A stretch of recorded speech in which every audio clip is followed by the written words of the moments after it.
Hello friends, इस video में आप सभी का स्वागत है। आज पढ़ने वाले हैं हम क्लास 9th के लिए मैथ, जिसमें हम कर रहे थे 9वां चैप्टर।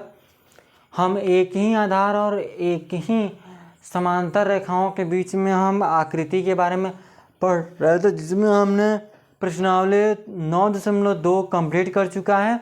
आज हमको करना है प्रश्नावली 9.3 के लिए उदाहरण प्रमेय की बात करेंगे। हो सकेगा तो उदाहरण तक कंप्लीट करेंगे, फिर उसके बाद अगर ज़्यादा टाइम नहीं होगा तो हम प्रश्न भी करना शुरू करेंगे। ठीक है। अगर आपको इसके पिछले वीडियो में किसी भी प्रश्न से रिलेटेड कुछ भी दिक्कत आई होगी, अगर आपको नहीं समझ में आया होगा तो आप कमेंट कीजिएगा, हम उसको फिर से समझाने की कोशिश करेंगे। या फिर आपको कोई भी क्वेश्चन पूछना है, जाइए आप चैनल पे, वहाँ पर आपको व्हाट्सएप ग्रुप का लिंक मिल जाएगा, वहाँ से आप क्वेश्चन भी कर सकते हैं। आप क्वेश्चन अपना फोटो खींचकर भेज सकते हैं। ठीक है, चलिएगा यहाँ से हम करते हैं प्रश्नावली 9.2 के लिए हम बात करेंगे। ठीक है, किसके लिए? 9.3 के लिए, सॉरी 9.3 के लिए। जो आज का जो टॉपिक है वह है एक ही आधार और एक ही समांतर रेखाओं के बीच स्थित त्रिभुज। डालिएगा सॉरी एक ही आधार और एक ही समांतर रेखाओं के बीच स्थित त्रिभुज।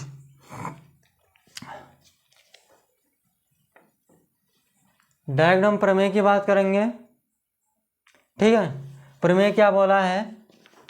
एक ही आधार और एक ही समांतर रेखाओं के बीच स्थित त्रिभुज। इससे मतलब तो आप समझ ही गए होंगे, एक ही आधार रहेगा और एक जो आकृति रहेगी उस और दो समांतर रेखाएं होंगी, उनके बीच में एक त्रिभुज बना रहेगा। ठीक है, क्योंकि हम इसके पिछले वीडियो में और प्रश्नावली में भी यही सब करवा रहे हैं। समझ में आया ना?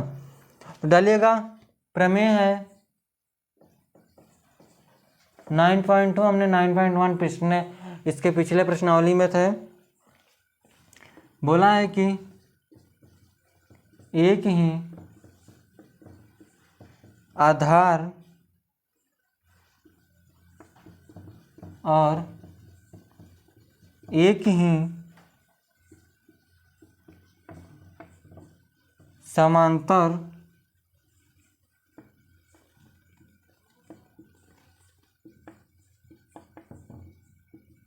रेखाओं के बीच स्थित त्रिभुज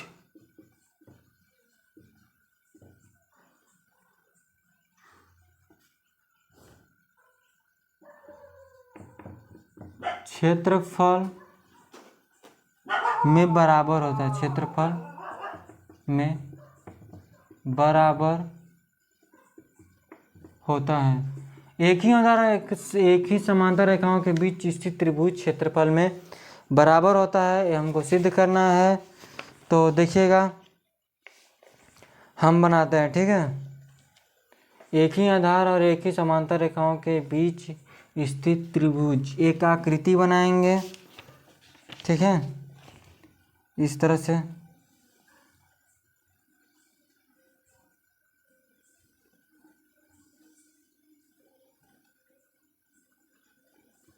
,90 डिग्री, इसको हम इस तरह से बना दिए।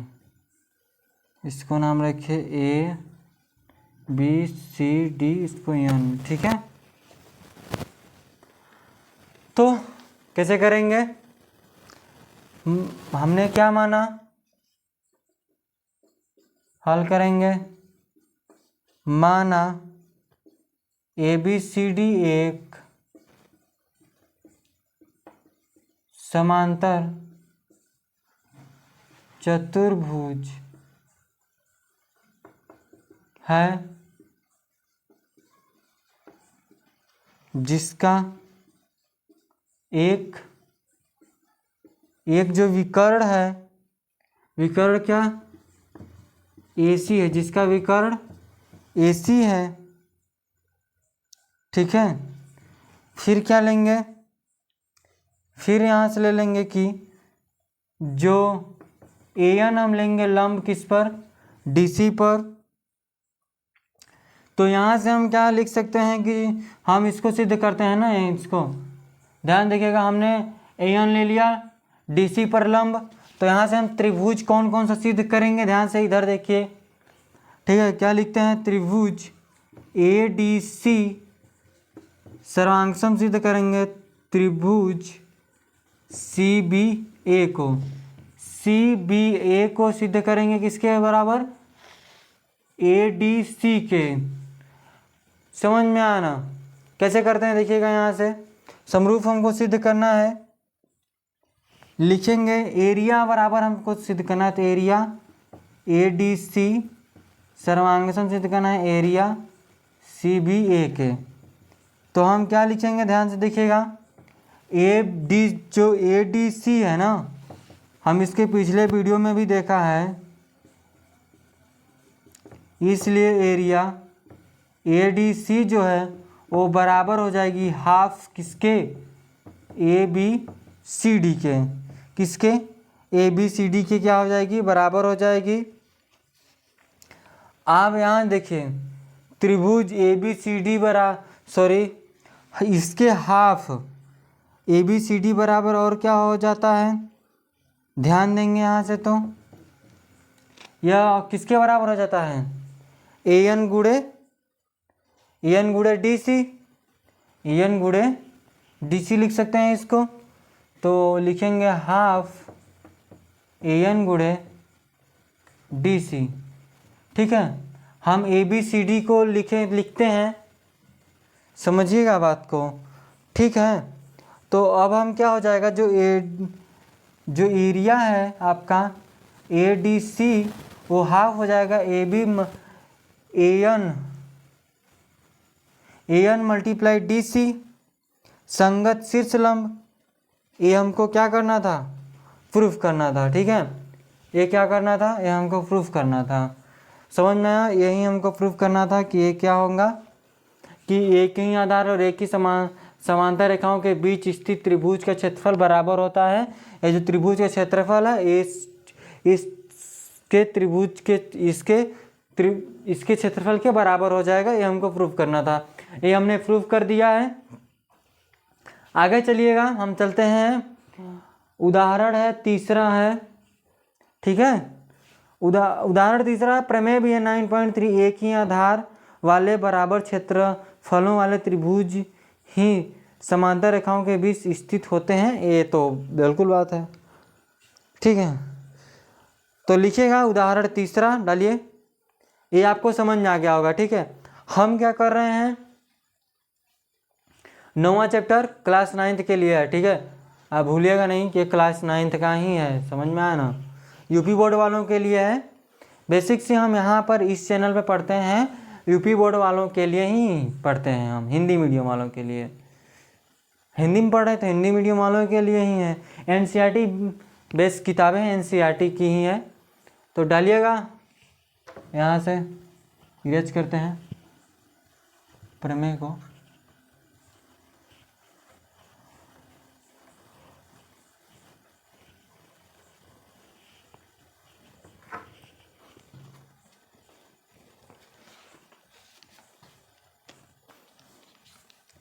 लिखिएगा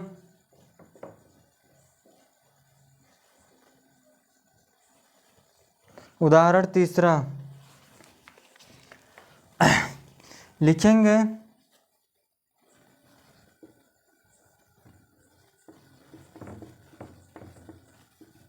दर्शाइए कि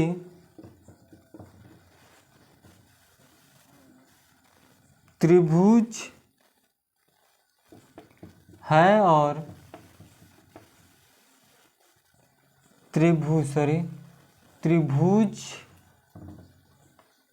कि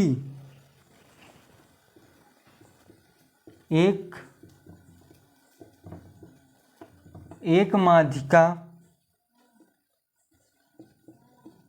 उसे बराबर क्षेत्रफलों वाले त्रिभुजों में विभाजित करती हैं। यानी कि जैसे कि एक त्रिभुज है,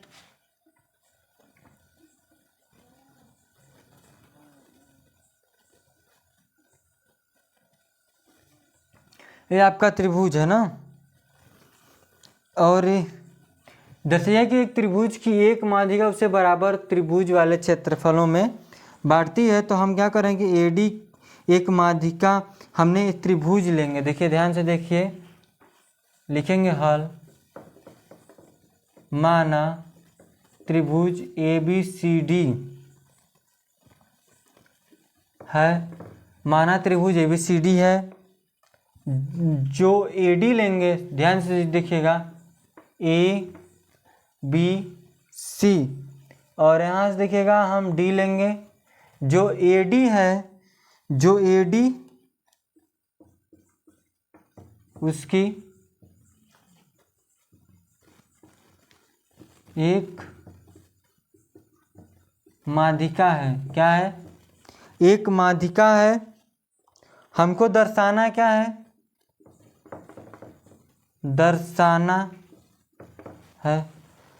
दर्शाना है कि एरिया जो है ABD है, बराबर होगा ABD हो, वो एरिया ADC या फिर ACD के बराबर होगा। ये हमको सिद्ध करना है। तो क्या करते हैं कि BD पर हम देखिए, BD पर हम BC पर हम एक लंब डालते हैं, एक लंब 90 डिग्री का, इस तरह से, इसको हम यन लेंगे। क्या लेंगे? यन लेंगे, हम लेंगे यन। तो हम त्रिभुज में शीर्ष लंब संबंध होता है, तो हमने BC पर लंब डाला AN। अब देखिए यहाँ से ध्यान से देखिएगा, जो एरिया लेंगे त्रिभुज ABD वो क्या हो जाएगा? हाफ होगा किसके? आधार क्या है? BD है, शीर्ष लंब क्या है? AN है, शीर्ष लंब AN है। ठीक है, शीर्ष लंब त्रिभुज ABCD का क्या है? AN। हमने क्या ले लिया? AN। यह इसके बराबर ले लिया। अब देखिए यहाँ से ना, अब हम बात करते हैं त्रिभुज। जैसे कि हमने इसको ले लिया, तो हम ये भी लिख सकते हैं ना कि BD मल्टीप्लाई हमने AN लिया, तो हम CD मल्टीप्लाई भी AN लिख सकते हैं। थोड़ा सा इसको बाहर लेकर तो हम और क्या लिख देंगे यहाँ से, बराबर में हाफ CD मल्टीप्लाई AN। क्या? CD मल्टीप्लाई AN हाफ हो जाएगा। तो हम क्या लिखेंगे, चूँकि जो BD है वो किसके बराबर है? CD के। जो BD है वो CD के बराबर है। तो यहाँ से ध्यान दीजिएगा, जो आधार है, हमने आधार लिया, दोनों क्या है? बराबर है। तो यहाँ से सिद्ध यह क्या होगा? सिद्ध कि जो ये त्रिभुज है ना, यहाँ ध्यान दीजिएगा, हम इसके जगह इसको BD बराबर CD है, CD की जगह इसको लिख सकते हैं। ध्यान से देखिएगा, BD की जगह हम CD लिख सकते हैं ना। ध्यान से देखिएगा, यहाँ से ही हम BD की जगह CD लिख सकते हैं, क्योंकि BD बराबर CD है। तो ये किस त्रिभुज के लिए हो गया? त्रिभुज ADC के लिए। तो यहाँ पर आ जाएगा एरिया किसके ACD के लिए हो जाएगा, एरिया या ABD के लिए। ध्यान से देखिएगा हम कैसे किए यहाँ से ना। आप ध्यान से देखिए यहाँ से कि जो हमने लिया कि त्रिभुज A B D half B D आधार मल्टीप्लाई शीर्ष लंब हमने ए एन ले लिया। और देखिए जो बी डी है वो क्या है, बी सी का क्या है, आधा ही है ना।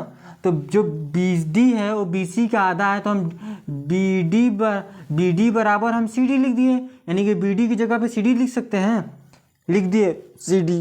अब क्या गया देखिए, किसके हाफ हो गया, हाफ सी डी आया ना, इसमें सी डी आ गया, सी डी आ गया, शीर्ष लंब पता चल गया। ये त्रिभुज किसके लिए हो जाएगा, ए सी डी के लिए। तो हम यहाँ पर एरिया ए बी डी बराबर एरिया ए सी डी हम लिख देंगे। ठीक है, ज़्यादा कुछ है नहीं इसमें, एकदम आसान है। अगले क्वेश्चन की तरफ चलेंगे, उदाहरण की तरफ। आप ध्यान से देखिएगा यहाँ से, ठीक है। ये भी ज़्यादा बड़ा नहीं है, बड़ा तो है लेकिन लिख कर ख़त्म करेंगे अभी तुरंत इसको। समझ में आया ना, देखिएगा यहाँ से कैसे करते हैं।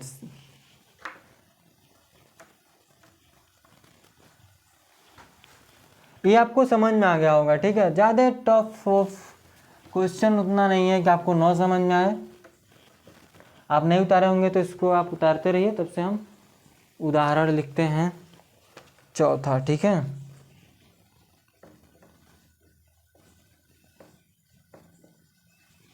उदाहरण चौथा लिखेंगे जिसमें लिखा है कि एक ए बी सी डी एक चतुर्भुज है, ठीक है।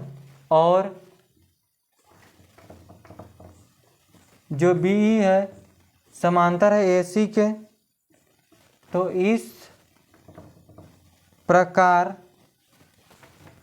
है कि समांतर है, इस प्रकार है कि जो बी ई है वो बढ़ाई गई डी सी को ई पर मिलाती है। दर्शाइए कि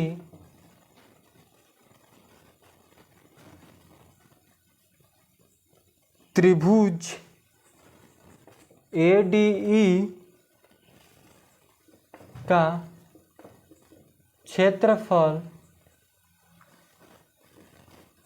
चतुर्भुज ए बी सी डी के क्षेत्रफल के बराबर है, बराबर है, ठीक है। एक आपका चतुर्भुज आकृति, हम एक आकृति दिया था, आकृति नेम हम नहीं लिखे हैं तो उसको अभी हम बना देते हैं, ठीक है। किस तरह से,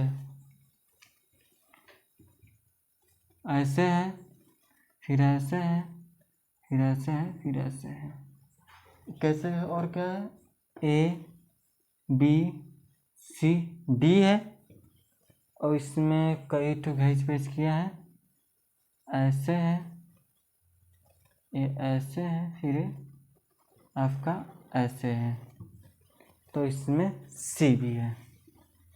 तो अब देखिएगा यहाँ से क्या बोला कि ए बी सी डी एक चतुर्भुज है जो आपका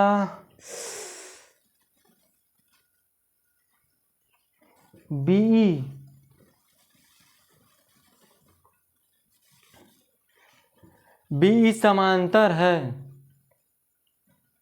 ए सी, बीई है ना,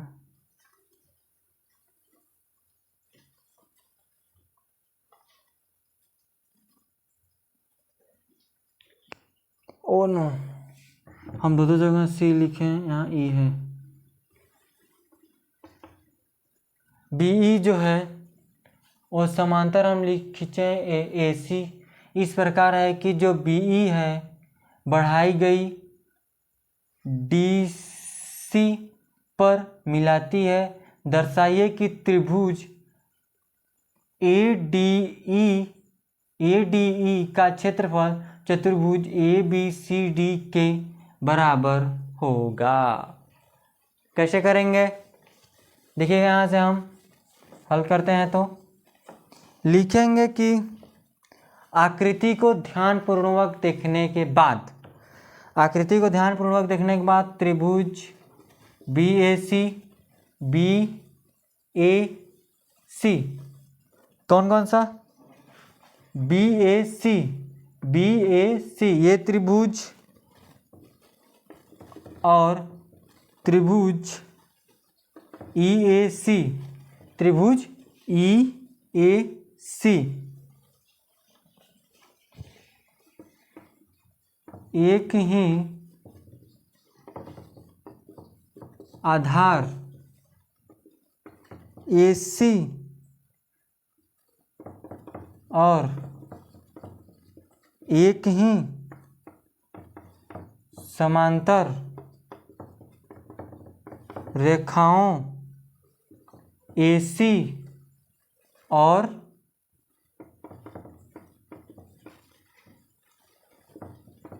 BE के बीच हैं,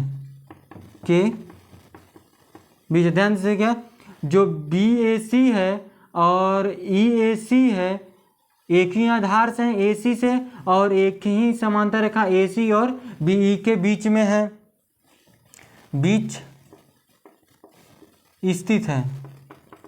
ठीक है, जो तो एरिया है BAC वो बराबर हो जाएगा एरिया किसके, EAC के। ये हमने पिछले भी चैप्टरों में प्रूफ किया था, किस प्रमेय भी किया है 6.2 के द्वारा। अभी हम इस पीछे ही किए हैं प्रमेय 6.2। ठीक है, तो आप देखिएगा,